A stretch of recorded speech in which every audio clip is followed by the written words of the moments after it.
something far, far worse.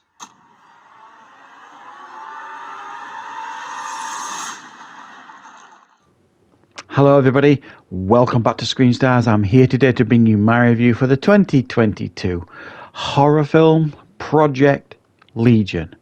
A film that is written and directed by Lance Kawas, and it stars Donald Cowboy Cerrone. Now, how do I describe this film? Right, the film starts with a character called Greg Rourke, played by Donald Cerrone, who is a military guy. He's doing like a military operation.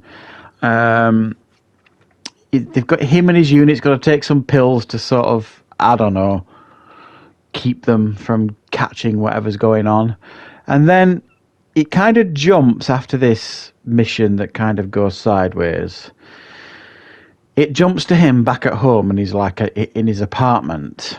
Living a seemingly normal life, out of the military or on leave, doesn't really make it clear. He wakes up in his apartment one morning and the world is different. There seems to have been some kind of apocalyptic event, and there are these demons, zombies roaming the streets and outside his apartment, preventing him from leaving. There's no contact with the outside world, so he's got to try and figure out what's going on, stay alive, so on and so forth. Right. What are my thoughts on Project Legion? This isn't very good, guys, unfortunately. It's an interesting concept that I think could have worked with a little bit more effort and budget. As it happens, just as it stands right now, it's just not a very good film and not very watchable. Now, Donald Cowboy Cerrone, I don't know an awful lot about him. I think the only thing I can recall seeing him in was the Terror on the Prairie film, that Western with her out of The Mandalorian in it, Gina Carano. He was her husband in that, and he didn't get a lot. He didn't have a lot to do, so he was fine.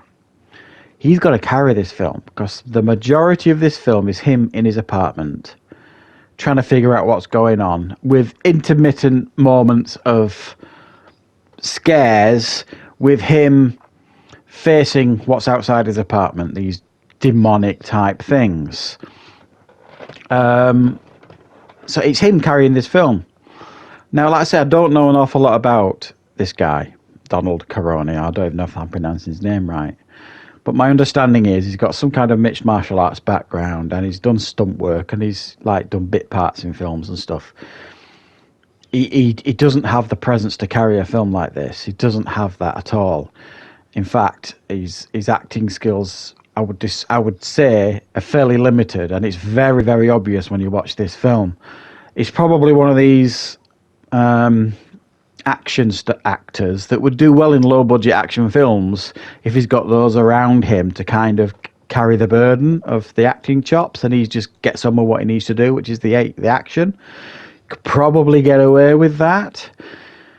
As it stands, with it just him carrying this film, it doesn't work, unfortunately, for him, which is a shame. Now, one thing I will say is I think the best thing that this film has going for it is the effects for these demons. They've obviously been quite smart in how they've cast, because you get these demons like contorting themselves in all sorts of different ways, like moving themselves around the outside of his apartment. So they've obviously like hired a couple of gymnasts, or I don't know, somebody to kind of do this with their body, and it looks kind of freaky. And when you do see some of them up close, it looks quite impressive. They don't look like typical demons. They almost look like the burning from the inside out almost. But it is quite effective. It is like they're a cross between like demon and a zombie almost, to a large degree. And so you do feel as though they are a bit of a threat, but not massively so. And yeah, that's it. That is the film. Him in his apartment, trying to keep them out, trying to figure out what's going on, and then him recording segments onto his laptop, which I presume they're supposed to be YouTube videos or some kind of social media posts of him explaining what he's doing, what he's seeing, what's going on, leaving some kind of record, which doesn't make sense because earlier on in the film you see him opening his laptop and it just isn't working at all. So how is he doing that? And even if he could do that, where's he uploading it? Because we see it's very clear when you watch this film that, you know, there's no TV stations, there's nothing, so I suspect there's no internet. So what's he going to do with it? Is he recording it for his own sanity? It doesn't make it clear. So ultimately what you get is a decent premise but a dull film, because not a lot happens, and you will figure out the ending quite easily. It had, as soon as I started watching it and I saw them at the beginning of the film in the military doing this mission, taking these pills, experimental pills, I immediately started thinking of a film, Jacob's Ladder. And then I wasn't far wrong, and that's all I want to say on it, really. You know, it's not exactly like that, the ending, but it's not a million miles away at the same time. So this isn't a good film, guys. I cannot honestly recommend it. There's nothing to keep you entertained, grip. There's not like the performances. The effects aren't good enough to keep you entertained. It's a decent premise that has been poorly executed, in my opinion. So I have to give this one a 3 out of 10. It's one I can only really suggest you avoid.